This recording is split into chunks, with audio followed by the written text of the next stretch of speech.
नमस्कार मित्रो, आजचा विषय आहे आताची तरुण पिढी आणि त्यांचे विवाह।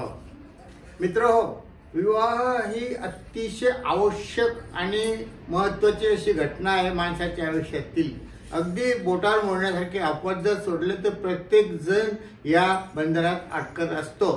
पण आताची ही खास परिस्थिती अशी आलेली आहे की ज्यामुळे मला हा व्हिडिओ करण्याची गरज भासलेली आहे।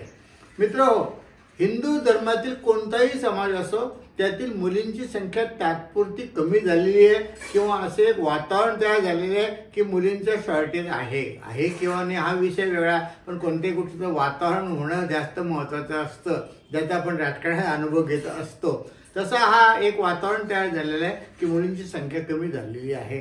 त्यामुळे काय होतं की पूर्वी जी परिस्थिती मुलांची होती तशी आता मुलींची झालेली आहे आणि मुलांना मुली मिळणं कठीण झालेली आहे। पूर्वीच्या काळात जसे मुलांच्या डिमांड्स वाढायच्या तसे आताच्या काळात मुलींच्या किंवा मुलीकडच्या लोकांच्या विवाहाच्या संदर्भात डिमांड्स ह्या वाढलेल्या आहेत, अपेक्षा वाढलेल्या आहेत।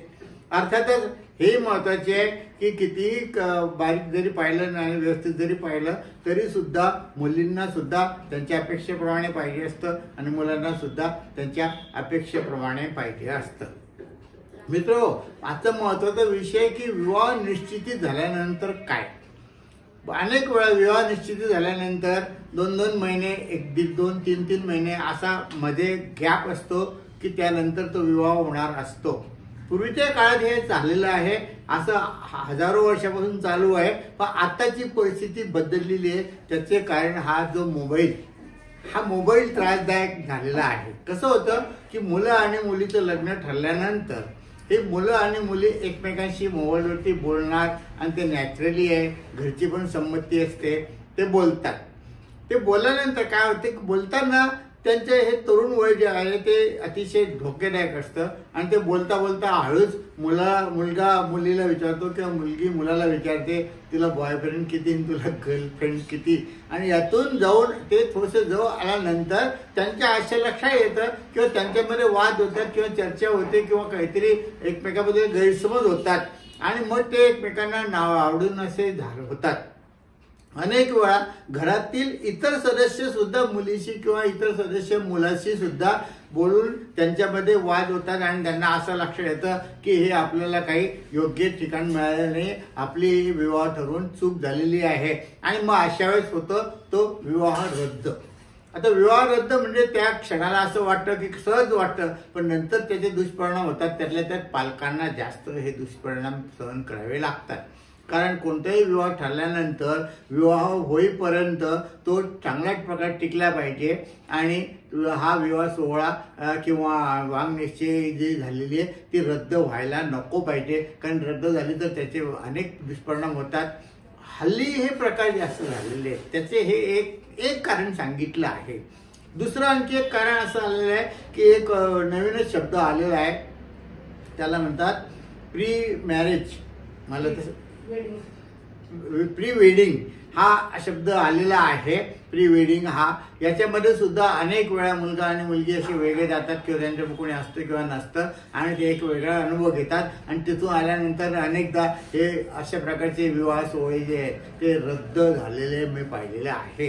नुकत्याच या 2-4 घटना माझ्या जवळच्या लोकांच्या किंवा नातेसंबंधातल्या सुद्धा अशा घडलेल्या आहेत। तर सांगायचं तात्पर्य काय की काही हे एक मुख्य कारण आहे, इतरही बाकीचे कारण असतात की त्यांना कदाचित कधी कधी असं होतं की मुलगा मुलगी लग्न ठरल्यानंतर त्यांना दुसरं चांगलं स्थळ मिळतं आणि त्यांना असं वाटतं की अरे हे तर चुकलं आपलं म्हणून तर सुद्धा विवाह सोहळा रद्द करतात। मात्र प्रत्येक जण वेगळे काहीतरी कारण सांगतो, खरं कारण कोणीच सांगत नाही। काही कलियुग आहे, कोणालाही खरी बोलायला आवडत नाही आणि खोटं काहीतरी सांगतात आणि वेगवेगळ्या समोरच्या पार्टीची बदनामी करण्याचा प्रयत्न करतात।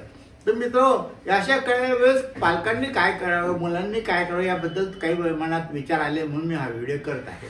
एक तर मुलांनी काय करावं की जास्त जवळ जाऊ नये, काही गरज नाही। ते अरे या व्यक्तीशी तुमचा विवाह होणार आहे त्याशी आधी तुम्ही फोटो चॅटिंग किंवा भेटणे किंवा काय करणार आहे, थोडासा धीर धरा, पेशन्स ठरवा आणि नंतर विवाहानंतर तुम्हाला काय करायचं ते करा। पण विवाह इतक्या जवळ जाऊन विवाह तुटेपर्यंत तुम्ही जवळ जातात आणि नंतर त्याचा त्रास तुम्हाला नाही, पालकांना होतो, तुम्हालाही काही प्रमाणात होतो, बदनामी पण होते समाजामध्ये.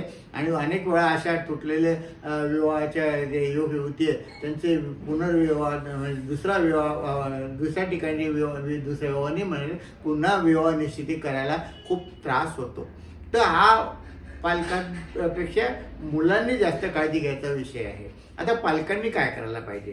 पालकांनी एक तर शक्यतोवर या मुलींना बोलू द्या, पण तुम्ही त्यात इंटरफेअर करू नका. शक्यतोवर बरेच वेळा असं होते की मुलाच्या बहिणी किंवा मुलीचे भाऊ हे त्यात इंटरफेअर करून त्या पार्टीशी बोलत राहतात आणि त्यानंतर सांगतात की अरे हे चुकलं, ही मुलगी अशी आहे, ती तशी, तसं काही करू नका. एकदा या सर्व गोष्टी तुम्ही, माझं म्हणणं तुम्ही योग्य आहे, तुम्ही तपास करा, तपास केलाच पाहिजे. पण एकदा विवाह निश्चित झाल्यानंतर पुन्हा पुन्हा काही तपास करायची तुम्हाला गरज नाही. उगीच आपण एक वेगळे प्रॉब्लेम तयार करतो, क्रिएट करतो आणि त्यातून खूप त्रास होतो. तर मित्रांनो, मी असंच सांगेल की पालकांनी सुद्धा काळजी घ्यावी, पालकांनी सुद्धा मुलांना समजून सांगावे आणि जर मुलं जर तुमचे ऐकत नसतील त्या मुलांना हा व्हिडिओ दाखवावा. कारण एक असं म्हणणं आहे की अतिप्रचारात अवाज्ञा होते आणि एक म्हण सुद्धा आहे, अतिशय सुंदर स्त्री सुद्धा तिच्या जवळ गेले तर तिच्या मिशा दिसू लागतात असं म्हणतात. त्यामुळे थोडं सांभाळून थोडं दूर राहा, थोडं अंतर ठेवा, नंतर तुम्ही जवळ येणारच आहात. आणि एक शक्यता अशी पण आहे की जर म्हणजे एक चांगली गोष्ट अशी की जर तुम्हाला असं वाटलं तर विवाह निश्चित झाला तर तुम्ही ताबडतोब लवकरात लवकर विवाह बंधन सोहळा आवरून घ्या आणि त्यांना मोकळं सोडा. आता याची दुसरी एक बाजू पण आहे. पुष्कळ लोक म्हणतात, असे म्हणतात की हे विवाह तुटलेलं एक प्रकारे चांगलं पण असतं. कसं की आता जर तुटलं ते बरं झालं, थोडक्यात तुटलं, पण उद्या जर हे आपण आपल्याला समजलं नाही किंवा आता जे आपल्याला गोष्टी समजल्या ज्यामुळे आपण विवाह रद्द करतोय या जर काही काळानंतर लग्नानंतर समजल्या तर तो जास्त त्रास होतो. म्हणून आधीच हा एक थोडीशी एक समजूत आहे किंवा हे काय म्हणतात त्याला स्वतःच्या चुकांवर पांघरून घालण्यासारखं होईल. पण मला काय असं पटत नाही की एकदा ठरलेला विवाह हा दुर्दैवाने काय असे ना पण तुटायला नको पाहिजे. ज्यांच्या आयुष्यात हे प्रसंग येतात त्यांना ते एक मोठं संकट होतं, त्यांची कल्पना तेच करू शकतात. तरी मित्र अशी यापुढे सर्वांनी काळजी घ्यावी, विशेषतः वधूवर यांनी आणि नियोजित वधूवर यांनी आणि त्यांच्या पालक यांनी. धन्यवाद.